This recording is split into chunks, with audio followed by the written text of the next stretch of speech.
materi diksi. Di sini kita ada beberapa contoh.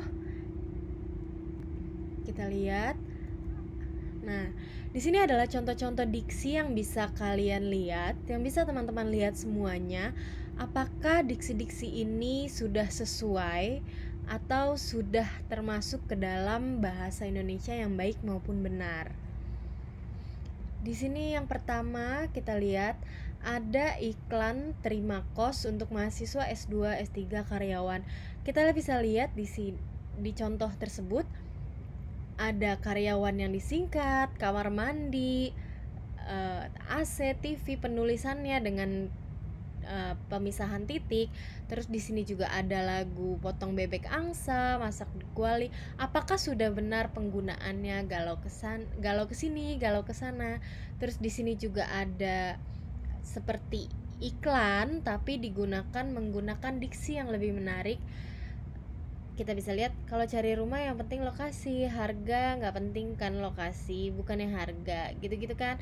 Jadi di situ bisa kita lihat dari semua contoh-contoh yang ada di dalam gambar-gambar ini, apakah diksi-diksi ini sudah pernah atau mungkin biasanya sudah kita lakukan dalam kehidupan sehari-hari kita. Nah, ini ada lagi contoh diksi atau kalimat efektif yang bisa dilihat. Ada banyak lomba-lomba. Sebenarnya banyak sama lomba-lomba itu sudah menyatakan banyak, tapi itu diulang kembali. Lanjut, di sini ada lagi contoh kekuatan diksi. Maksudnya apa?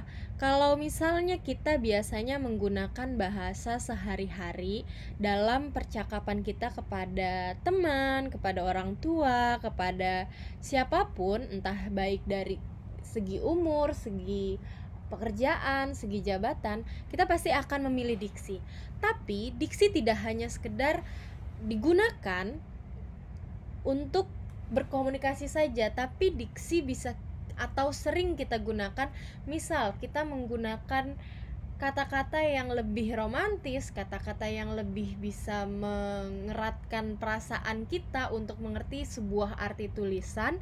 Misalnya di sini, aku adalah luka yang tetap memanggilmu sayang, yang case atau rindu kau remas hatiku. Di situ ada beberapa puisi yang disampaikan dengan diksi-diksi yang isinya adalah sebuah penguatan, sebuah kekuatan yang memiliki arti. Nah, sebelum kita lebih jauh, kita pahami dulu pengertian diksi. Apa sih diksi itu? Diksi adalah pemilihan kata yang dilakukan oleh penyair dalam puisinya. Diksi berkaitan dengan latar belakang penyair. Diksi dapat mempengaruhi ketepatan makna dan keselarasan bunyi. Keberadaan bahasa dalam puisi kaya akan makna simbolik, konotatif, asosiatif, dan sugestif. Dari beberapa hal, ada 4 hal yang dibahas di dalam pengertian diksi ini sendiri. Kita akan bahas lebih lanjut. Diksi itu mencakup kata-kata mana yang dipakai untuk menyampaikan suatu gagasan, bagaimana membentuk kelompok kata-kata yang tepat. Sebenarnya lebih mudahnya gini, kalau kalian atau kita berbicara atau berkomunikasi dengan siapapun mitra tutur kita pasti akan memikirkan kata-kata apa sih yang harus saya pakai, terus kalimatnya harus seperti apa sih, baku atau tidak sih, terus apalagi apapun unsur-unsur yang kita gunakan, yang kita akan gunakan atau yang telah kita gunakan, itu sebenarnya kita sudah melakukan proses pemilihan diksi gitu. Jadi sebenarnya tanpa disadari, proses berbahasa yang sudah kita lakukan dalam kehidupan sehari-hari, kita sebenarnya sudah melakukan proses diksi yang mungkin sampai detik ini kita baru tahu kalau yang kita lakukan adalah proses diksi. Nah, karena teman-teman sudah tahu apakah diksi dan pilihan kata itu, maka kita bahas lebih jelas, lebih lanjut tentang diksi dan pilihan kata. Selain itu, diksi itu sebenarnya ada 2 hal yang perlu dibahas. Ada diksi yang baik dan ada diksi yang benar. Maksudnya apa? Diksi yang baik itu pilihan kata yang secara efektif dan tepat di dalam makna serta sesuai bentuk pokok masalah atau peristiwa. Maksudnya gimana? Kalau misalnya kita di dalam pasar gitu kan, sedang berbelanja, kita menggunakan diksi yang baik atau diksi yang benar? Kalau kita gunakan diksi yang benar, selamat pagi ibu, bolehkah saya menawar ayam ini? Nah, itu adalah diksi yang benar. Tapi pertanyaannya adalah, itu baik atau tidak? Gitu. Jadi sebenarnya diksi itu yang baik itu lebih ke arah mengungkapkan gagasan sesuai sama konteksnya atau sesuai dengan kondisi, keadaan, suasana apapun yang mendukungnya. Nah, fungsi diksi itu sendiri di sini tertulis ada 5. Yang pertama, melambangkan gagasan secara verbal, jelas kita karena kita berbicara, kita menyampaikan atau kita menulis. Sebenarnya diksi itu lebih sering kita gunakan secara tanpa sadar sih, kita secara kehidupan sehari-hari lah, baik formal maupun informal atau non formal. Cuma diksi itu sendiri sebenarnya untuk proses kita untuk menciptakan komunikasi yang efektif, menciptakan suasana yang tepat, mencegah perbedaan penafsiran salah paham, membentuk gaya ekspresi gagasan secara tepat, baik secara formal, informal maupun non formal. Lanjut, apa sih persyaratan diksi itu sendiri?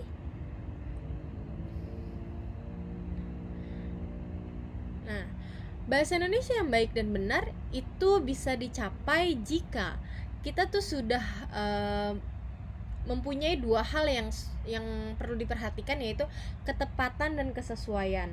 Jadi sebenarnya tidak hanya sekedar kita fokus pada kebenaran saja, misalnya diksi apa yang harus saya gunakan, sudah baku atau belum, bukan yang seperti itu, tapi kita bisa lebih tepatnya memikirkan ketepatan, yaitu maksudnya adalah bagaimana kata-kata itu dipilih untuk mengungkapkan yang sesuai dengan apa yang kita maksud, baik entah penulis maupun pembicara.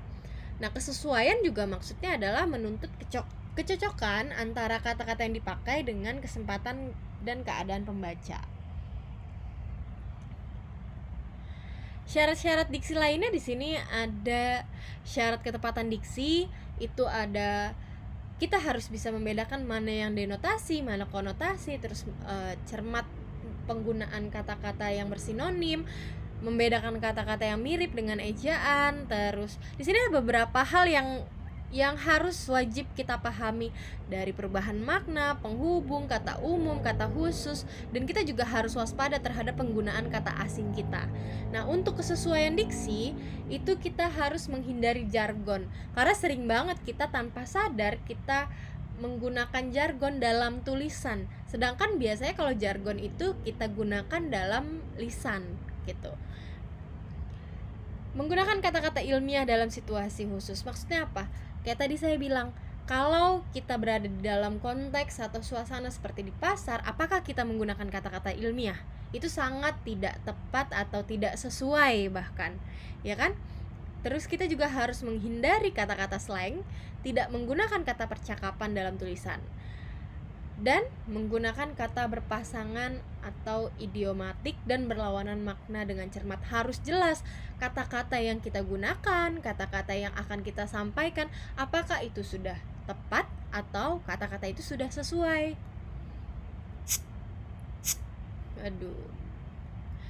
Nah, ketepatan pemilihan kata itu sendiri bisa dilihat, contoh di sini ada denotasi dan konotasi.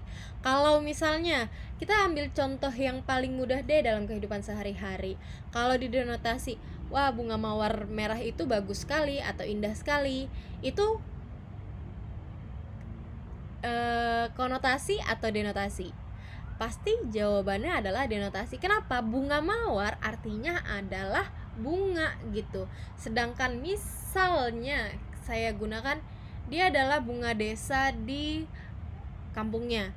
Bunga desa itu artinya apa? Konotasi adalah sebuah ungkapan atau apa ya, yang bisa disebut sebagai penyebutan lain lah gitu, atau istilah yang kita baguskan gitu.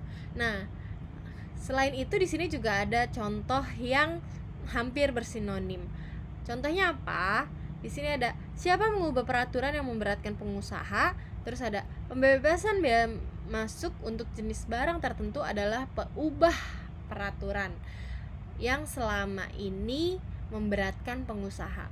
Sebenarnya adalah ada kata pengubah dan ada kata peubah. Nah, itu kita jangan sampai terkecoh dengan penggunaan kata-kata tersebut.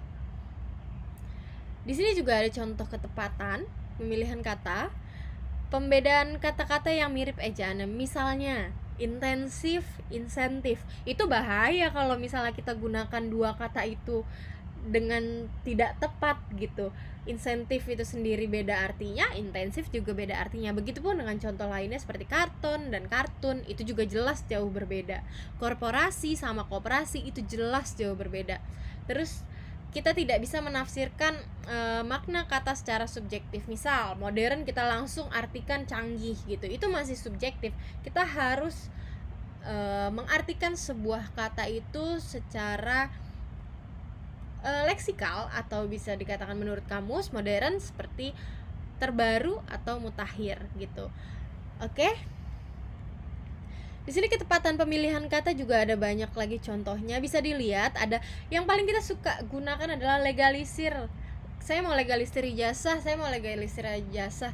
Sebenarnya penggunaan kata legalisir itu tidak tepat, melainkan harus legalisasi karena tidak ada ir di akhiran kata.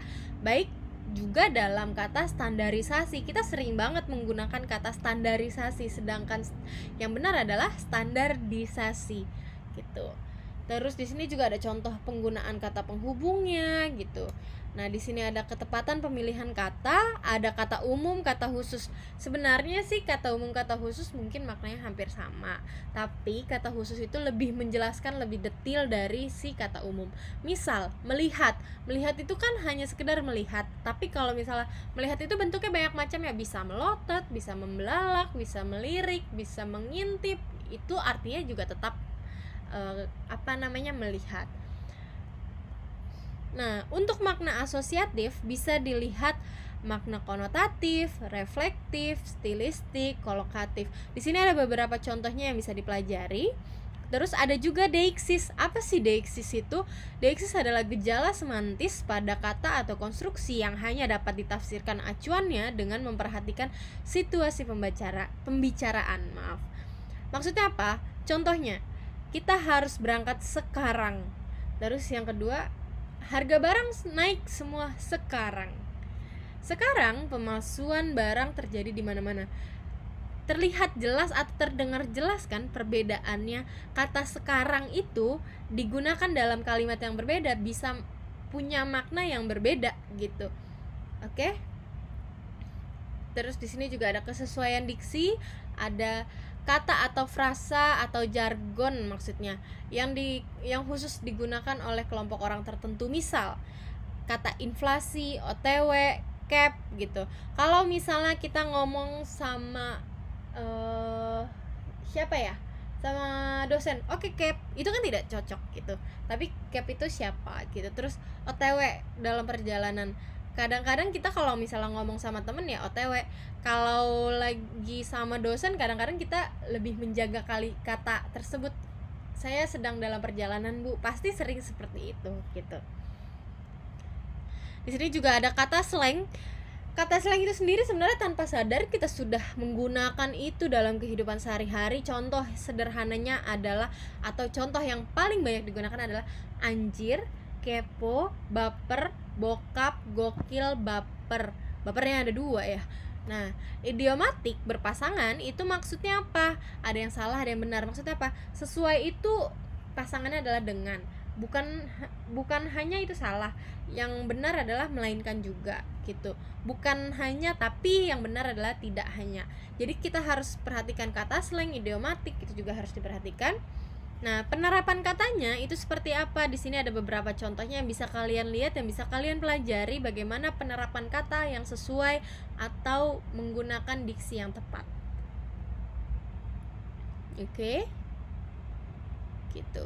Di sini juga dipahami ada Kalian bisa pelajari tentang sinonim, antonim.